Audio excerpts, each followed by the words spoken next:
Buenas tardes. ¿Me pueden escuchar? Bueno, bienvenidos todos. Nuestra última charla, nuestra última semana, qué excitante, ¿no? Que ya estamos casi terminando. Bueno, los felicito por el trabajo que han hecho. La verdad que es un curso que es demandante. La verdad es que son muchos temas en muy poco tiempo. No se asusten, no, dice 84 diapositivas, pero no son 84, son 20 nomás. Les voy a dar un resumen, no les voy a pasar por los 84, pues van a quedar todos como un campo de batalla, muertos, sangrando. Así que voy a tratar de... Y aparte muchas cosas yo ya las dije, sí, se van a quedar más locos, es cierto. Es muy cierto lo que dice Claudia. Pero bueno, espero que son temas muy interesantes realmente. Todos estos temas de política económica, política fiscal, la verdad que son temas muy interesantes. Ojalá que puedan seguir avanzando en su vida con estas ideas, porque son prácticas para no solo para su carrera, sino para su vida personal, ¿no? Les dejo el micrófono si quieren hacer un comentario. Tenemos un par de minutitos. Si alguno quiere decir algo, preguntar algo, les dejo el micrófono. Hola, buenas noches a todos. Sí tengo una pregunta, al igual que Shirley estoy un poco confundida con respecto al foro. Si nos puede explicar por favor para tener un poco más claro y poder hacerlo. Gracias.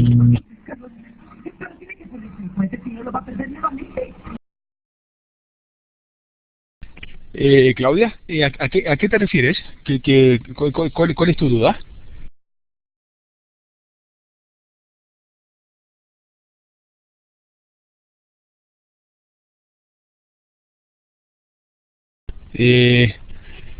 Claudia, no sé si quieres comentarnos cuál es la duda que tienes. ¿Sobre a qué te refieres? ¿Al examen, al foro de discusión, al trabajo? ¿A qué te refieres?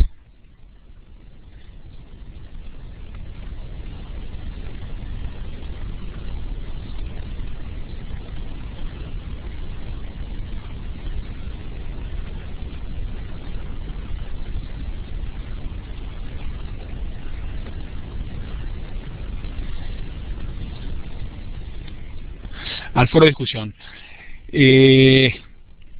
La discusión es sobre el NAFTA, el Tratado de Libre Comercio, si es exitoso o no es exitoso, si hay buena respuesta o no hay buena respuesta. Lo que vamos a ver ahora son varios temas que afectan al NAFTA.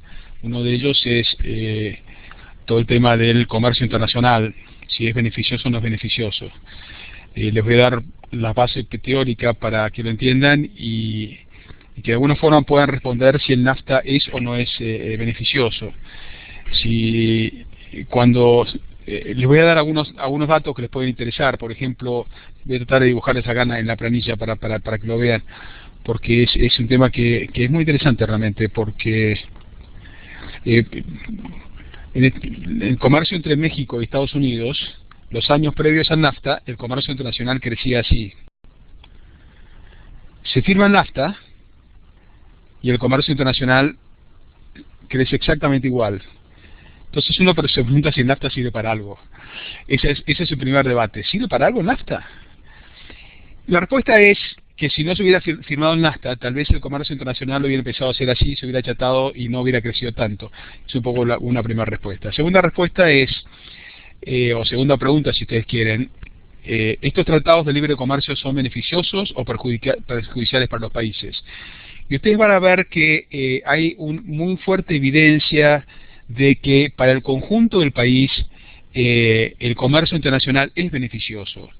Y si los explico, si quieren, en dos palabras, y es, ustedes imagínense que ustedes como persona, la teoría es idéntica para una persona que para un país. Si ustedes como persona, cada uno de ustedes decide que ustedes quieren ser autosuficientes, que no quieren negociar con nadie, entonces se encierran en su casa y no tienen ningún tipo de intercambio comercial ni laboral absolutamente con nadie. ¿Cómo les puede ir en sus vidas? O sea, ¿qué tal calidad de vida pueden tener? Tienen que construirse la casa ustedes, construirse los ladrillos ustedes, cemento no sé cómo van a hacer, Si tienen un problema médico no pueden ir a un médico, ustedes tienen que ser los médicos. Si ustedes tienen un problema legal no pueden ir a abogados, ustedes tienen que ser abogados. O sea, uno tiene que hacer todo, médico, abogado, arquitecto, constructor, cocinero, todo. ¿Qué es mejor? ¿Eso o que uno se especialice y sea, bueno, yo voy a ser comerciante, o voy a ser arquitecto, o voy a ser abogado, voy a ser médico, yo me voy a especializar, y como me voy a especializar lo voy a hacer bien, y voy a ganar dinero con ello, y como voy a ganar dinero, con ese dinero voy a comprar lo que los demás me aporten. Entonces iré al médico que me dé salud, iré al profesor que me dé conocimiento, iré a nivel social, que de alguna forma uno necesita especializarse, exacto, no puede ser bueno para todo, te tiene que especializar. Bueno, eso también ocurre a nivel internacional. Entonces en los países, un país puede hacer todo, pero posiblemente a un país como Estados Unidos le conviene los trabajos de alguna forma que requieren menos valor agregado, comprarlos de países como México, China o cualquier otro país, y dedicarse a productos que tienen mayor valor agregado. Ustedes dicen, bueno, por eso es bueno para Estados Unidos, pero no es bueno para México. La respuesta no, sí es bueno para México, pues México también recibe por esos trabajos un sueldo, y los trabajadores reciben ingresos de Estados Unidos y con eso mejoran su calidad de vida, y ese dinero entra en México y lo empiezan a utilizar los mexicanos para construir casas nuevas y fábricas nuevas y autos nuevos. Para que tengan una idea, por ejemplo, Corea del Sur, perdón, en el año 60, yo creo, el producto per cápita era $100. O sea, el ingreso per cápita de un coreano en esa época era $100. Saquen la cuenta, ¿qué les da? Menos de 30 centavos por día.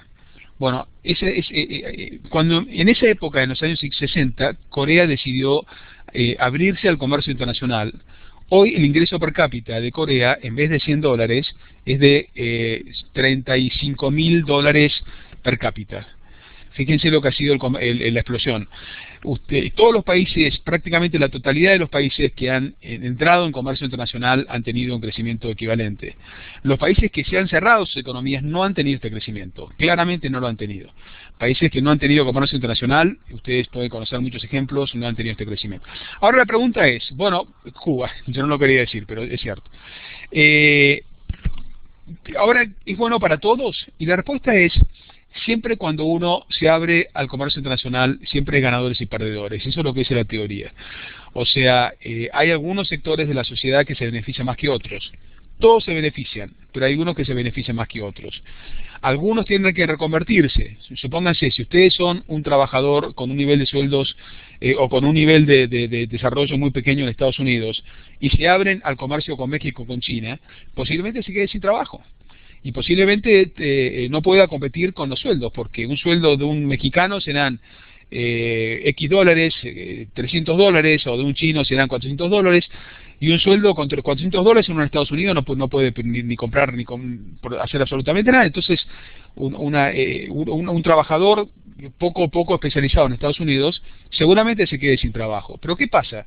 Está en una economía pujante y la economía lo va a ayudar a que ese señor se capacite y consiga un trabajo de un nivel equivalente de sueldo mucho más alto que el que tienen la gente en China o en México. Entonces, como se dan cuenta, es claramente, aún los que pierden tienen la posibilidad de recapacitarse y ingresar en otros sectores de la economía que los beneficien.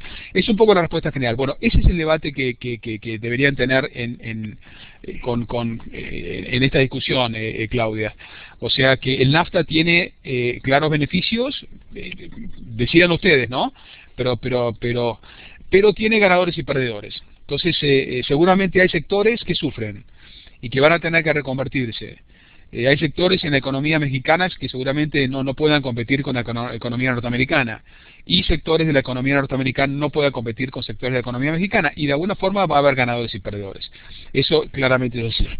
Pero uno ve a largo plazo que convergen los salarios. O sea que si México, por ejemplo, Corea y Estados Unidos, hace 40 años el salario de un norteamericano era $40.000 por año, y el de un coreano era $100 por año, bueno, hoy el salario de un coreano converge a los salarios norteamericanos. Eso es lo que produce. O sea, que la economía tiende a converger, el nivel de vida tiende a converger, y que en definitiva es como que se unifican los países, por así decir.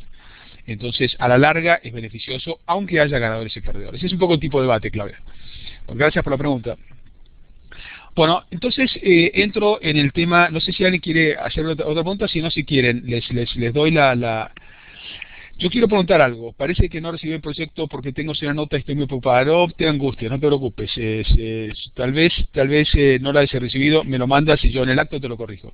Yo no. Jamás penalizo a alguien por que haya demoras, porque entiendo que ustedes están trabajando, tienen 1000 ocupaciones.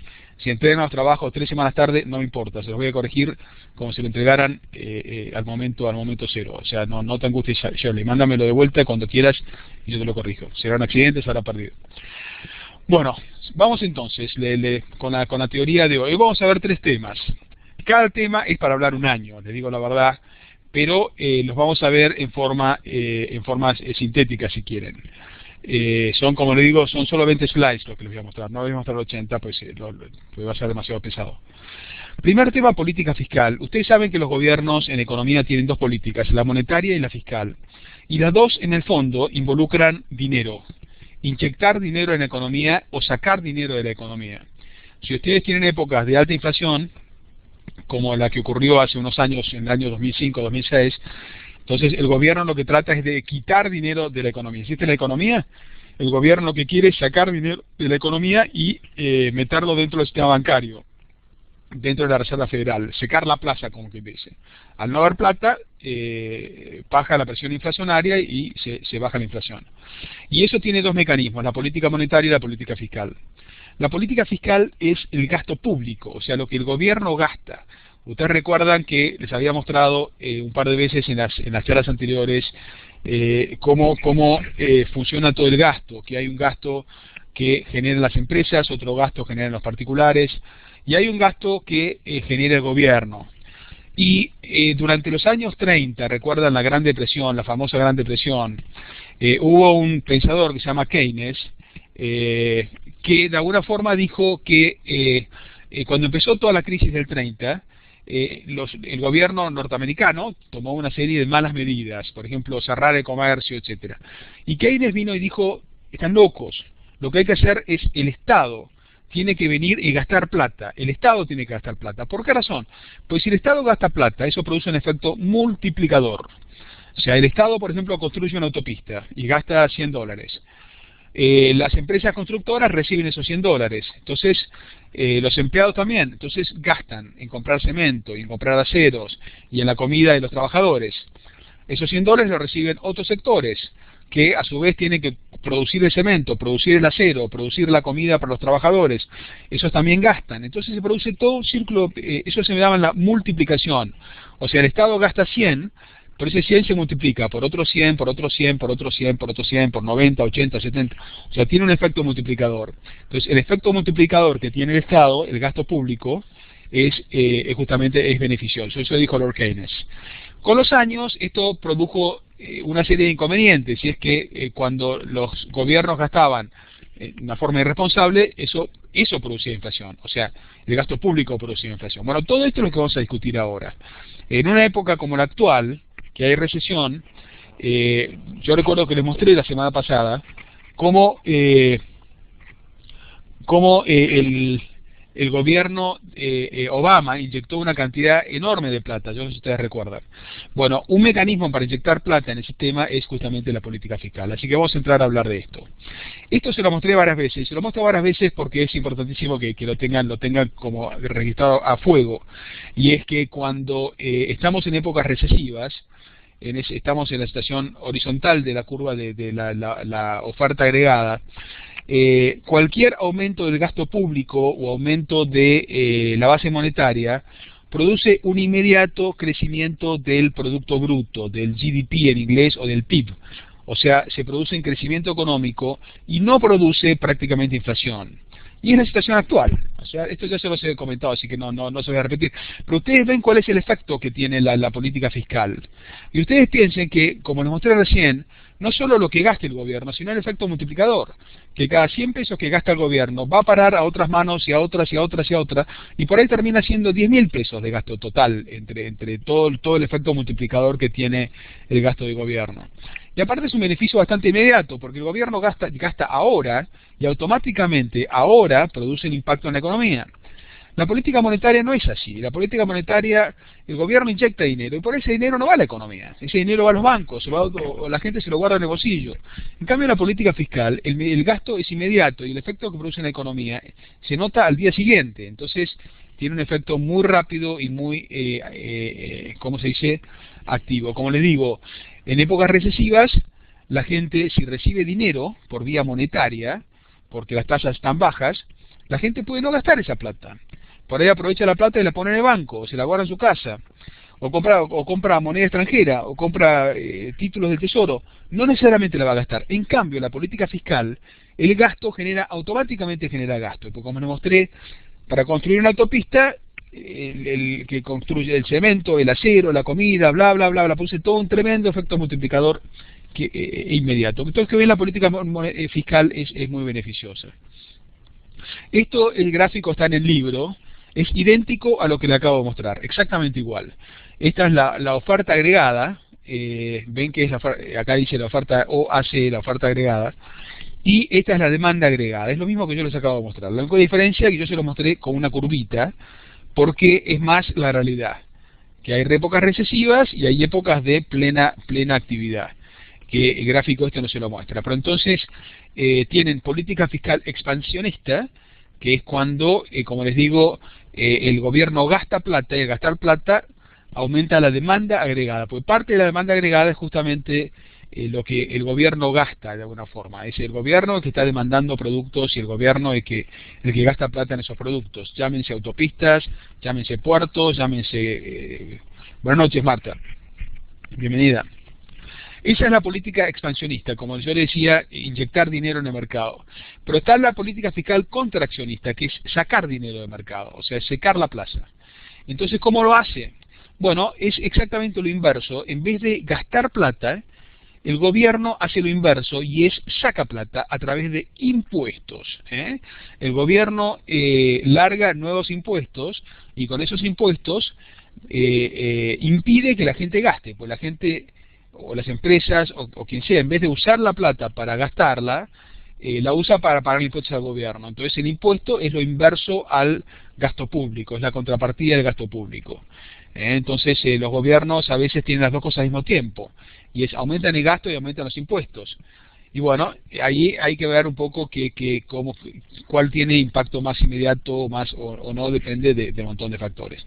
Pero básicamente esas son las dos canillas que tiene el gobierno.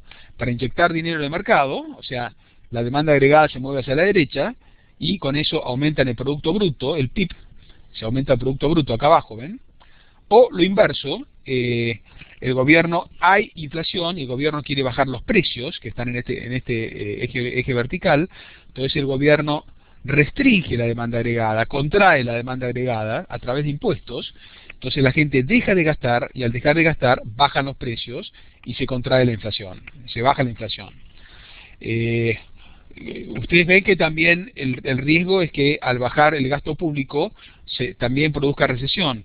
Y este es un tema que hoy es importantísimo. Si ustedes, yo les puse una lista de diarios para leer. Si ustedes leen en Europa, por ejemplo, durante los últimos 2 o 3 años hubo una especie de fanatismo de que había que gastar el gasto público en Europa. Y había economistas como Paul Krugman, que yo más de una vez se lo he mencionado, del New York Times, que él decía, están locos. En este momento, que estamos en una recesión gigantesca en Europa, lo último que tienen que hacer es bajar el gasto. O sea, Paul Krugman lo que dice, tiene que aumentar el gasto, no reducir el gasto. Paul Krugman dice, están locos. Y fue muy agresivo Paul Krugman. Por eso depende del aumento que le dan los productos, pero ¿qué pasa con la necesidad? Igual tenemos que gastar porque son productos que necesitamos.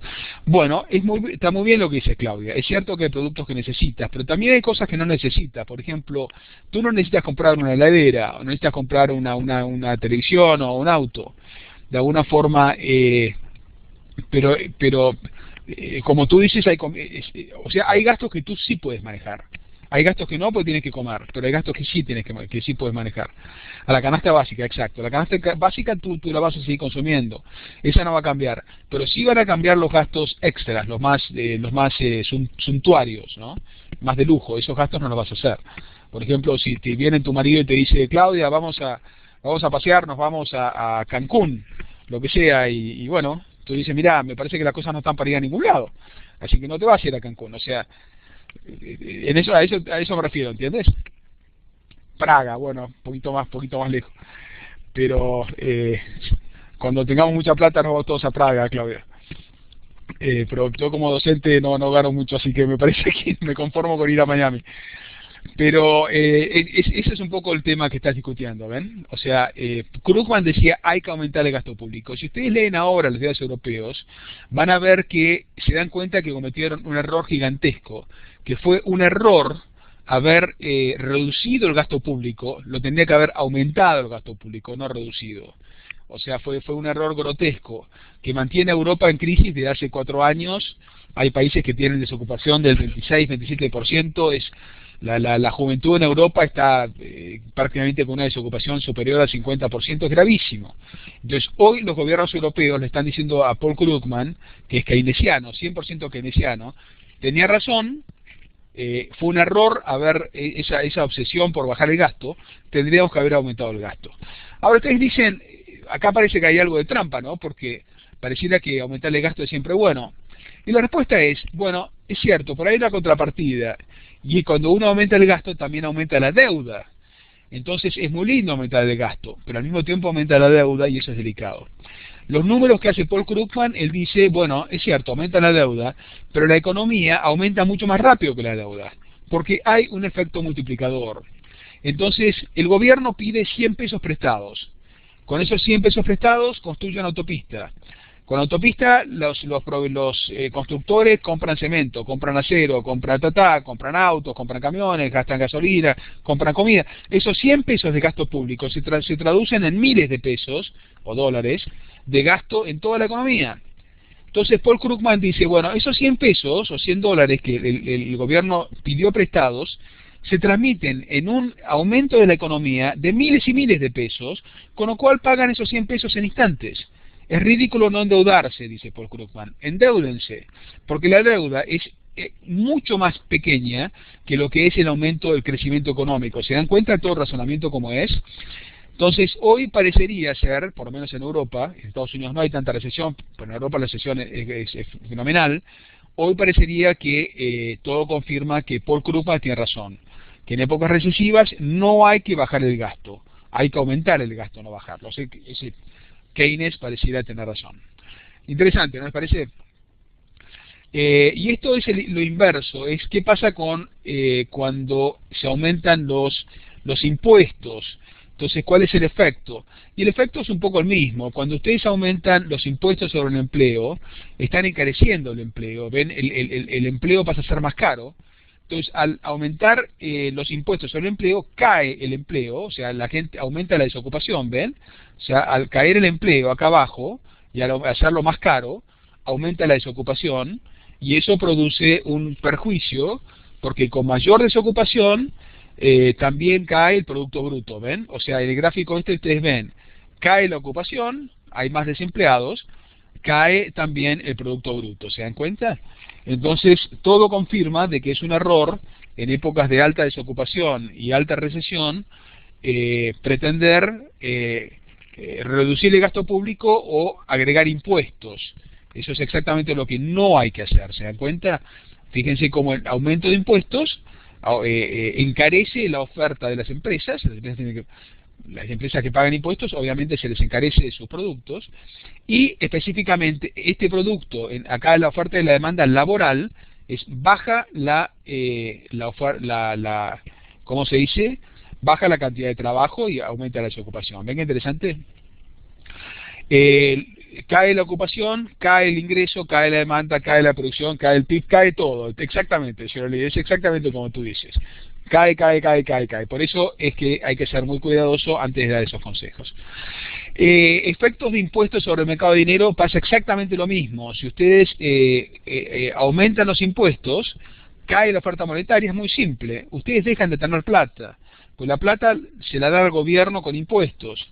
Entonces, ¿qué es lo que ocurre? Suben las tasas de interés, cae la cantidad de dinero, ¿se dan cuenta? El mercado de dinero también se derrumba, todo se derrumba.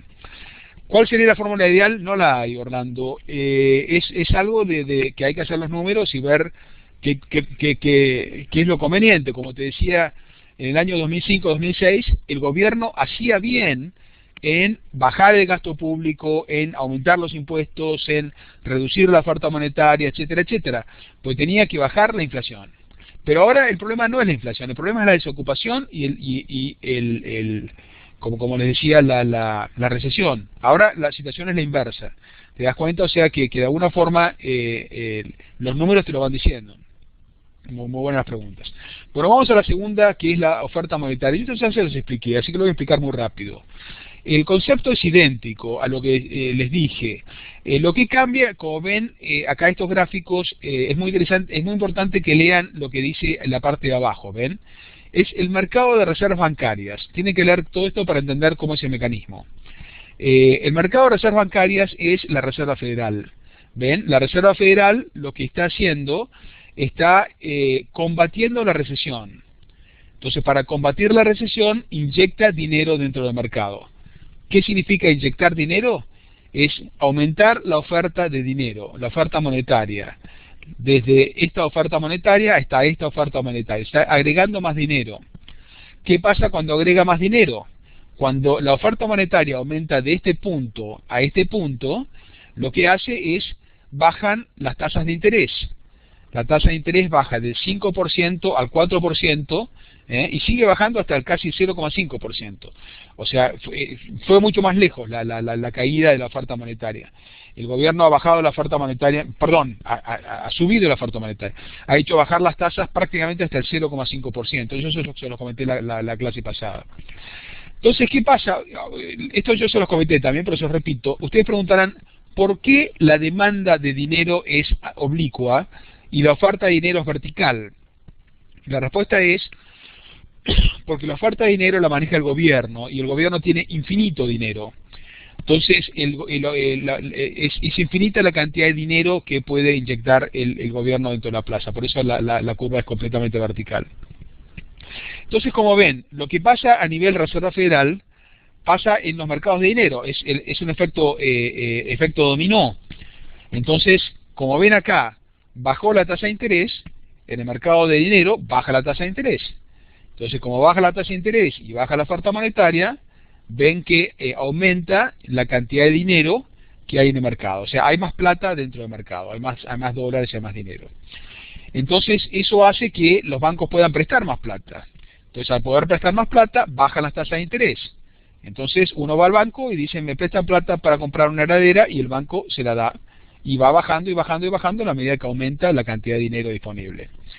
¿Y qué pasa con el Producto Bruto? Bueno, eso hace que aumente el Producto Bruto, porque ven que la demanda agregada, que yo se las mostré ya varias veces estas semanas, aumenta la demanda agregada porque aumenta la cantidad de dinero.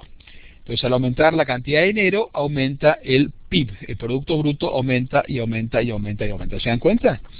También pueden aumentar los precios, guardia, eso es peligroso, hay que monitorearlo.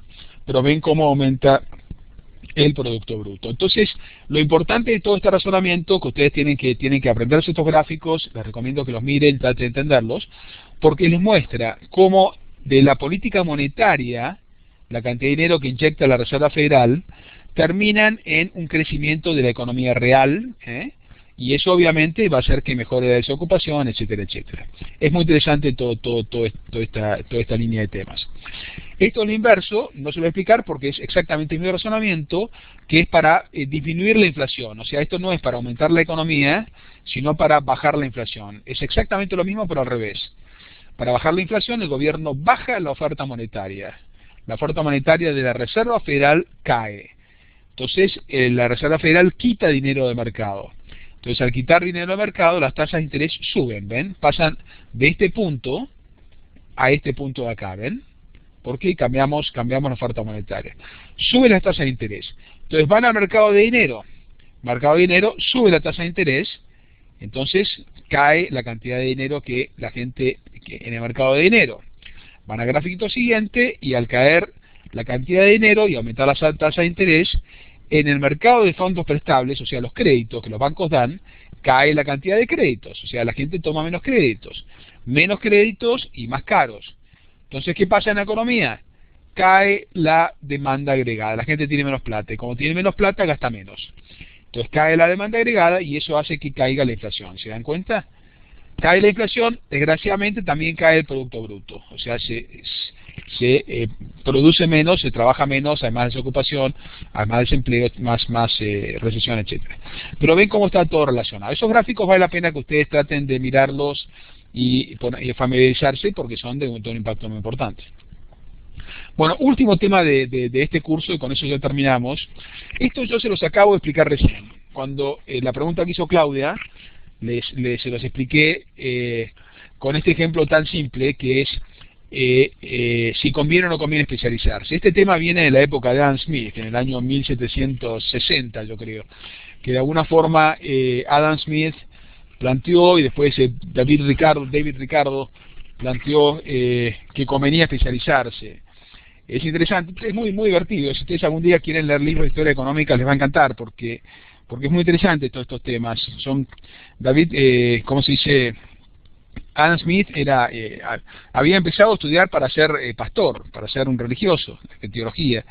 Y después era una época del iluminismo, que había como mucha revolución del pensamiento, y él estudiaba en Oxford, que era una universidad que era en Escocia, que era fuertemente religiosa, y de alguna forma él empezó a enojarse con que la gente juntara temas religiosos con temas prácticos, económicos. Él decía, la economía es la economía, al margen de lo que haga, digamos, la religión.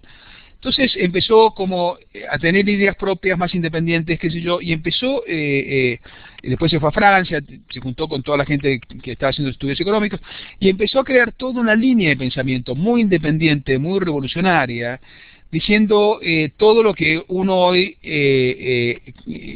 toma como que es una verdad incuestionable, como que los mercados libres, los recursos se alocan de una mejor manera, etcétera, etcétera.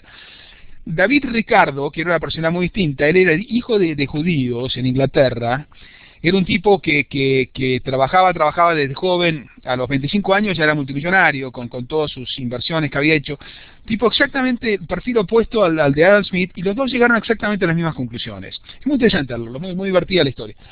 Pero la conclusión es que lo que les había dicho más temprano, ¿qué es mejor? ¿Que una persona quiere hacer todo o es mejor que una persona se especialice? Y la respuesta es, y esto es lo que muestra la curva esta, es que uno se especialice porque entonces logra eficiencias. Uno se transforma más eficiente cuando uno se especializa. Si uno quiere ser médico, arquitecto, abogado, ingeniero, seguramente va a hacer todo mal. Va a construir una casa que se le va a caer, va a operar a un tipo que se va a morir, etcétera. Uno tiene que especializarse, y eso es lo mismo para países, claro que no se puede hacer exactamente, y los países es lo mismo. Entonces, eso fue toda la línea de pensamiento que desarrollaron David Ricardo y Adam Smith. De alguna forma, todas estas gráficas que tienen aquí, yo voy a explicar muy rápido porque este curso no es para meterse en tanto detalle. Es decir, ¿qué pasa? Uno como país o uno como persona puede dedicarse a hacer muchas cosas, por ejemplo CDs y pizzas, o puede de alguna forma especializarse, decir, bueno, solamente hago pizzas. Y cuando uno se especializa en hacer pizzas, gana en eficiencia. Se produce una serie de mecanismos en los cuales uno desarrolla capital intelectual, desarrolla relaciones, desarrolla tecnología, uno se especializa, y al especializarse lo hace mejor. Entonces, si Estados Unidos se especializa en computadoras, va a hacer buenas computadoras. Si Estados Unidos quiere hacer de todo, no lo va a hacer. Mejor que subcontrate. Entonces, de alguna forma, empiezan a aparecer todos estos temas de la frontera de producción, los presupuestos, etcétera, pero que básicamente es decir, bueno, yo me especializo en tal cosa y vos te especializás en tal otra, y de alguna forma vamos a buscar un equilibrio, un punto, donde yo produzco mucho de una cosa, poco de otra, y comercializamos. Es un poco todo el razonamiento. Acá, en fin, están todas estas curvas. Yo no quiero entrar en detalles, pero pues no creo que el curso lo pida. Estas son la frontera de posibilidades de producción, vale decir, un país o una persona puede producir todo de un producto, acá, todo de un producto, puede producir todo de otro producto, o puede producir un mix. Entonces, cuando empieza a producir más cantidad de un producto, empieza a ganar eficiencia. Si produce demasiado, empieza a ser ineficiente de vuelta. Es un mix. La segunda curva que ven acá es un presupuesto. Va a decir, yo con la plata puedo comprar todo esto, o puedo comprar un mix. Bueno, donde se junta la producción con el dinero disponible es el punto donde opera el mercado. Es un poco de razonamiento. Después hay toda una serie de curvas donde cambia el peso de un producto, entonces empieza a cambiar la curva y se hace tangente, bla, bla, bla, en la curva de frontera de posibilidades. Hay toda una serie, todo un razonamiento matemático que yo no quiero entrar en todos esos razonamientos. Pero el razonamiento práctico es el que le comenté, que es básicamente decir, conviene la especialización, sabiendo que hay ganadores y perdedores. Eso en este curso es muy difícil explicar. Yo estoy dando un curso ahora de Economía Internacional a PhDs, alumnos PhD, son todos doctores.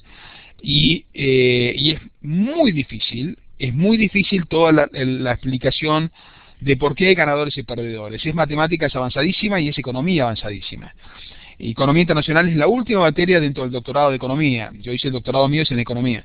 Entonces, la última materia, yo sangré cuando tuve que preparar esa materia porque es dificilísima. O sea, pretender explicarles en 20 minutos es imposible. Entonces, por eso les doy una aplicación más conceptual. Porque la parte de razonamiento es dificilísima. Con estos alumnos de PhD son 8 semanas. Hay semanas que les tengo que explicar 4 capítulos. Dificilísimos. O sea, que es un tema que es muy complejo.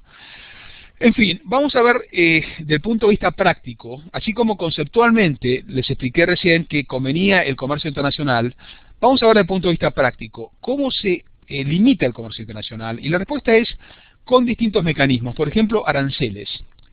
¿Qué pasa cuando un país decide poner aranceles, impuestos a las importaciones? O sea que en vez de importar de forma libre, en vez de volcarse al comercio internacional, el país dice no. A mí no me conviene el comercio internacional, boom, yo voy a empezar a poner aranceles. Y todos los productos importados voy a poner aranceles. Y con eso limito el comercio internacional. ¿Qué pasa cuando un país pone aranceles? Fíjense qué pasa. Ustedes tienen el mercado de un producto cualquiera, X, choclo, o maíz, o azúcar, lo que fuere. Y el gobierno decide poner un arancel. Dice, bueno, a partir de ahora, para que quiera importar azúcar o maíz, vamos a poner un 20% de arancel. ¿Qué pasa? A las empresas productoras locales, productoras de ese producto, al agregarle el arancel, los precios automáticamente suben en ese porcentaje. Entonces, fíjense, el precio que inicialmente era este precio inicial, de golpe pasa a ser este precio final. Entonces, los precios aumentan. Cae el volumen de producción. Entonces ven que claramente hay ganadores y perdedores. ¿Quiénes son? Tenés razón, ahora entro en la discusión de la producción nacional. ¿Quiénes son los ganadores y perdedores? Primer perdedor, el consumidor. El consumidor, en vez de comprar a este precio, termina comprando a este precio. Tú vas a comprar tu bolsa de azúcar y te termina costando el doble. Entonces, los consumidores se perjudican. ¿Qué pasa con los productores locales? ¿Se benefician o se perjudican? Se benefician, porque los productores locales trabajan menos y ganan más plata. Entonces, de alguna forma, el productor local se beneficia. ¿Cuál es la contrapartida de ese beneficio? Es que sigue siendo ineficiente. ¿Por qué razón otro país puede producir un pullover o puede producir un auto más barato y el país propio no lo puede producir? Sin eficiencia. Bueno, lo que debería hacer el productor local es volver a ser eficiente y no vivir de alguna forma de la protección. La protección lo que hace es protege al ineficiente a costillas de los consumidores. Son los consumidores los que pagan esa ineficiencia. O sea, no es gratis. Las tarifas perjudican a los consumidores. Benefician al gobierno porque los aranceles son impuestos. Entonces el gobierno se beneficia porque cobra impuestos. Pero de alguna forma baja el producto bruto, aumentan los precios y se beneficia a productores ineficientes y se perjudica al consumidor. Ustedes ven que claramente hay ganadores y perdedores. Lo mismo pasa con las cuotas. Las cuotas es decir, en Estados Unidos importamos 100 kilos de azúcar, no 500, no 1000, 100. el efecto es idéntico. A ustedes poner una cuota, lo que hacen es, bueno, aumenta el contrabando, exacto, y aumentan los precios locales. O sea, al poner cuota, lo que ustedes están haciendo es, los precios pasan a aumentar. Ahora ustedes dicen, ¿y por qué razón la gente no protesta? ¿Por qué razón la gente acepta las cuotas, se acepta las tarifas, se acepta? La razón es muy simple. Ustedes se van a perder un día yéndose a Washington, a la plaza enfrente al Congreso norteamericano o a la Casa Blanca, porque les aumentó el kilo de azúcar de $2 a $3 a $4, no lo van a hacer, no tienen tiempo. No les importa, decir mala pata, en vez de $2 pago 4, ni saben que existe la cuota ni que existen los aranceles, ustedes pagan $4 y chao. Pero en cambio, o sea, ustedes los consumidores no van a hacer ruido, se van a quedar callados y lo van a pagar. Pero los productores, que son los que sí hacen ruido, tienen una ganancia tan gigantesca que obviamente se callan la boca. Y se benefician por esas ganancias de los aranceles y de las cuotas y todo, y no dicen ni una palabra. Entonces, ganan los productores que no hacen ruido, y los consumidores, que son los que se perjudican, se callan la boca porque no tienen tiempo para ir a pelearse por $2, mala pata. Ese es un poco, si quieren, el corazón de la teoría. Hay ganadores y perdedores. Los perdedores son los, de alguna forma, los que son más callados, los que terminan pagando las consecuencias. Nada más, yo terminé. Les dejo el micrófono si quieren hacer alguna pregunta. Tenemos un ratito. Les dejo el micrófono.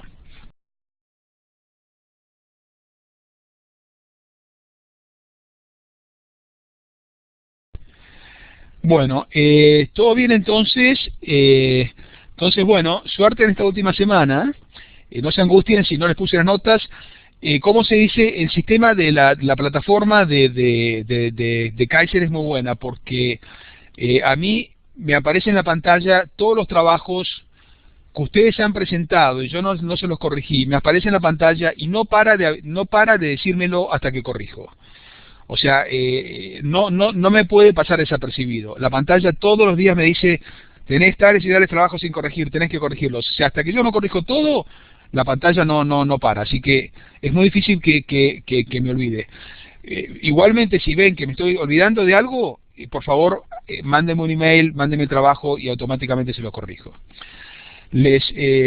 Bueno, les deseo mucho éxito. Ustedes saben que yo soy un gran admirador de mis alumnos porque parece que es muy elogioso lo que están haciendo, muy meritorio, de trabajar, estudiar, de ocuparse de sus familias y todo.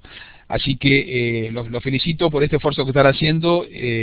Vale la pena, como se dice, créame, yo sigo estudiando a pesar de tener casi 60 años, vale la pena estudiar, uno crece y es un esfuerzo, pero se paga, la vida se lo paga, así que les deseo mucha suerte a todos y que les vaya muy bien.